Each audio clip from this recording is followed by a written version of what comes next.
Yo, good morning and what's up you guys? This is the first episode of JavaScript Bushido. I'm here to teach JavaScript and to keep it real and to keep it practical. So let's get started. I'm Vago, the software samurai.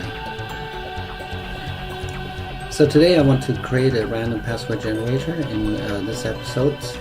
Let me bring up my script to make sure I stay on script. I want to give you a short introduction to Astronauts and its IDE, create some empty class, find some random hash for JavaScript in Dr. Google, and create a couple of UI elements. So first off, Astronauts, as you may know, is my web-based OS, and I wanted to extend it in such a way that I have a widget which allows me to generate random password strings, which is something that I always needed, that you always need to generate some random passwords for different online accounts and to keep it safe and secure. So Astronauts is based off QooxDoo, which is a very great, one of the best object-oriented widget sets for JavaScript that I found, and I would definitely encourage you to check it out and build your own application or play around with it. They have a great online documentation that describes all the possible widgets that you can say, and it's a complete set of widgets. There's not a single thing you would not be able to do with it, so I would definitely encourage you. And as you see, as I said before, Astronauts is built off completely on QooxDoo. So let's get started. Let's launch my little IDE here, which is just another fancy window, and let's create a new class. So let's call it password generator.js. Save it, and I will open this class, which is a very basic QooxDoo class derived of QXUI window.window. So the first thing we do here is we create a new layout. We modify the size and the location, set width, set height, and then we add it to QooxDoo. To Astronauts background actually. And then in this function that we call from the constructor, we generate a little hello world label, and then adding two buttons which do nothing more than just close the application. So if we launch this is how it looks like. You have your little hello world. And so now we want to go ahead and extend it. But before we do this, I did a little bit of research, and I found this web page which provides a nice little function to generate the random password string. So we're going to take this and we're going to include this in here. And we have to modify the class a little bit because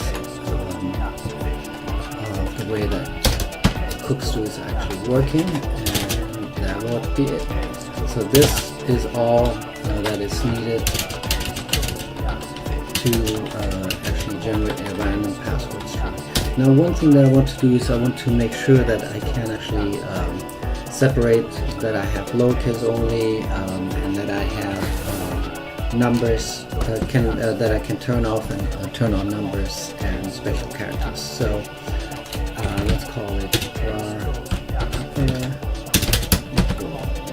this.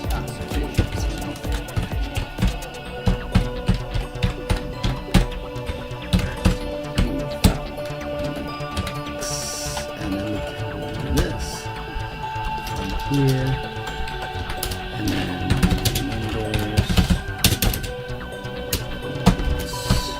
this, and then special characters, and for special characters we just get the first line and we have our special characters. So let's remove the numbers here, and we're all set. So we need to find a way, if something then possible,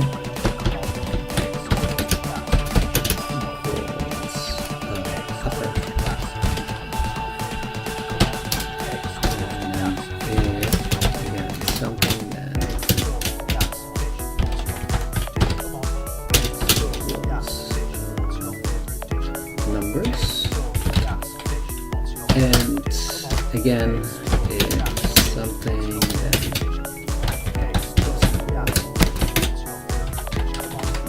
plus here plus equals special. So, and what is the something? The something is something that we actually have to create first, but I know that in this case it's going to be a checkbox, upper get value, and here we say this checkbox, and then in this case we want to add numbers. And likewise here, this check special value equals true equals true equals true.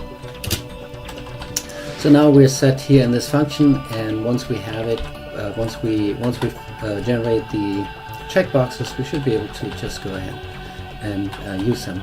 So one of the other things I want to do here, the hello world is quite nice. I can use this and give it a title and say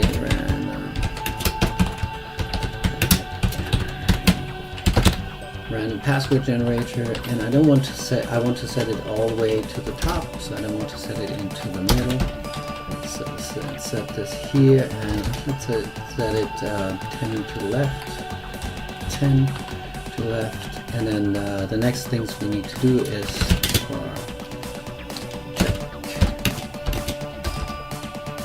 check equals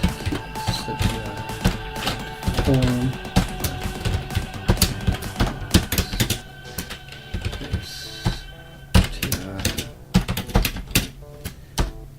Okay, so in this case I create a new checkbox, and any checkbox, any input item usually comes from QooxDoo.form, followed by the item, which is quite, if you know the QooxDoo widgets, it's quite consistent all over.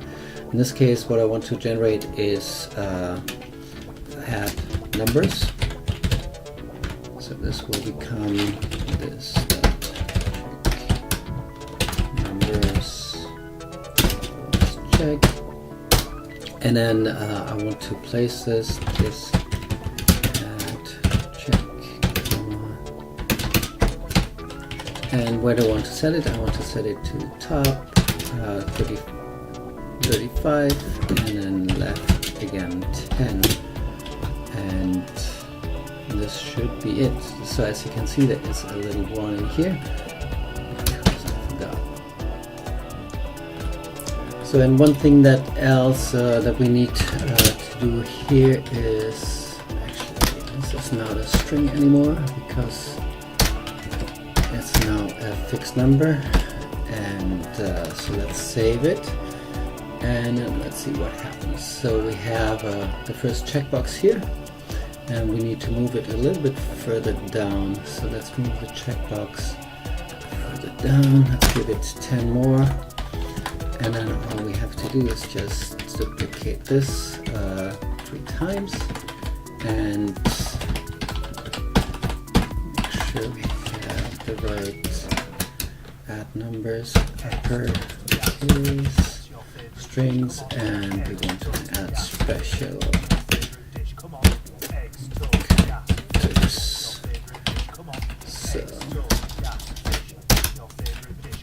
Special, and we say here upper,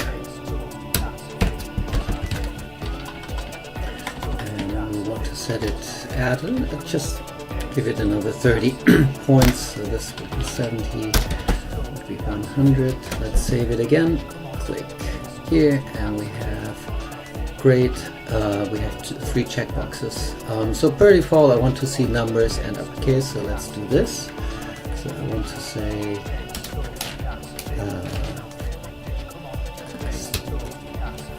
check that set value, set it to true,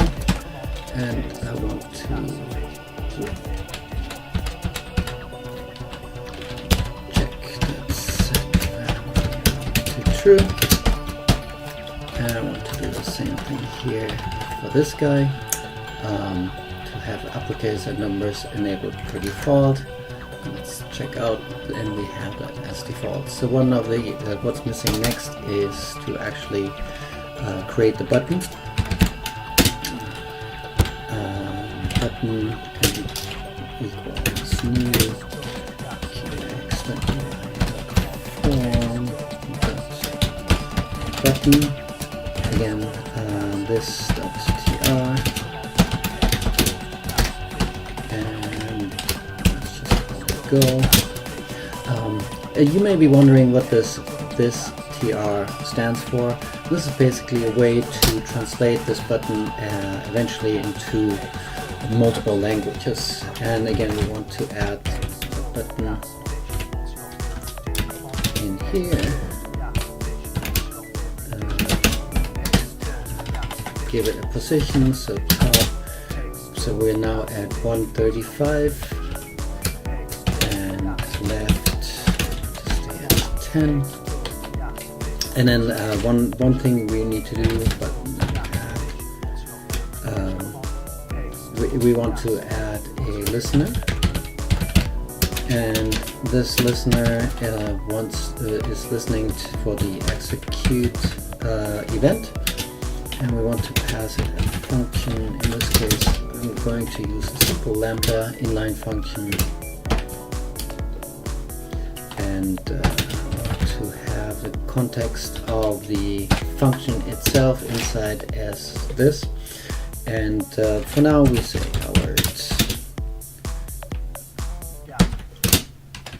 hello. Just check it out and see if this works. So again, we save it, and as you can see, we have button defined twice, and we save it, we start it, and we see the hello coming out. So as last thing, we want to add a label. So we say new text field, and text with uppercase, and we want to keep it empty for the beginning. Again, we say this label top. Again, top is 135, and then left. Since the button is, let's give the button a width of 60, so we want to have it at 70, and we can do set 60. Save everything and see what's going to happen. And again, we can do this. Actually, it's not a label, it's a text, but let's keep it there. And as you can see, everything seems to be working fine. I want to move this a little bit further over. So let's move this to 80. And one of the other things I want to do is, this is a bit too big, so let's say it's 300, and let's give this 250 for the height, and see how everything looks. Now this is a bit too short, so we have to increase the width to 450. And check it out again. Yeah, that is kind of okay. So now we're pretty much done with the call with this random password generator. So all we have to do is just fire it up, and I want to add another function called randomize here, which is called from the button, and does it's basically predefine the length to say 12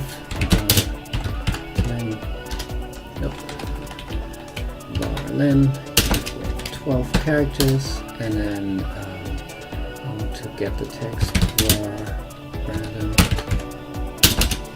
equals this height random string.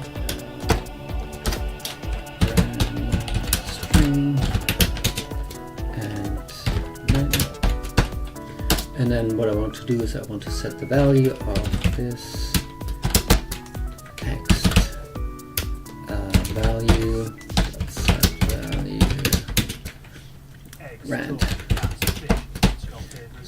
one thing missing that we need to do here is to actually define text value, which is this guy down here. So we say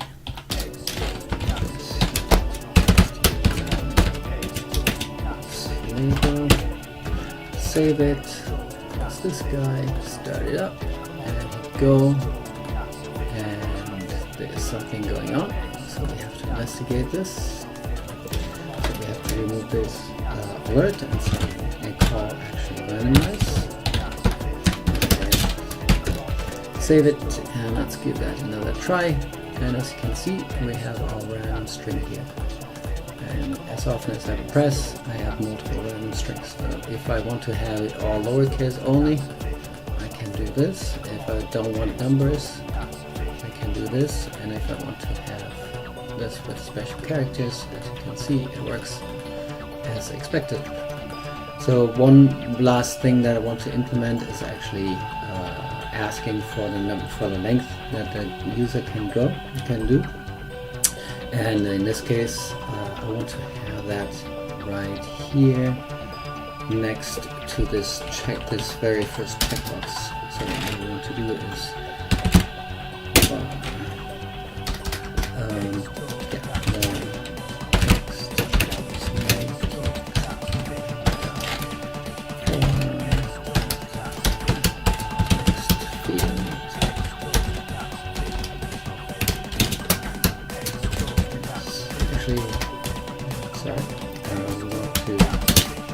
set this to 12 as a default length, and then we say this does text,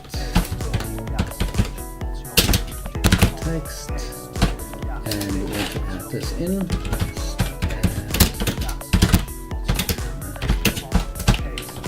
Again, same concept. We say the top is at the same top here, which is 45. And in this case, we want to set this to the right, align it to the right, and say take it 5 from the right. And that's done. So now all we have to do is here, instead of defaulting to the length, I want to say this does get value. But since this is returned as a string, I won't need to first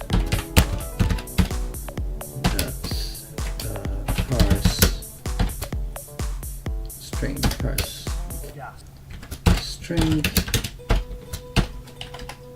and pass this in, and then save this, start it, and let's give it 24, and we go ahead, and of course and the problem obviously is here. I forgot my JavaScript. So press int, let's save it, close it, and try it again. And here, let's increase this to 24, and we have a larger string here, randomly generated. Let me do as a last piece. This is the actual value field, so label set width 120. 120 is a bit too short. Let's give it 250, save it, and let's try this again. Again, here we have 12, and then we say 25 characters long, and there you go. So this concludes the first part of the series. Thank you so much for watching this video. You can find a link to the source code below. Also included is a description on how to use this in your own QooxDoo applications. You can leave me a comment here or visit my blog under softwaresamurai.org, where you will find more information about JavaScript, QooxDoo, or programming in general. Also, please let me know if there's a certain topic or problem that you want me to talk about in a future episode.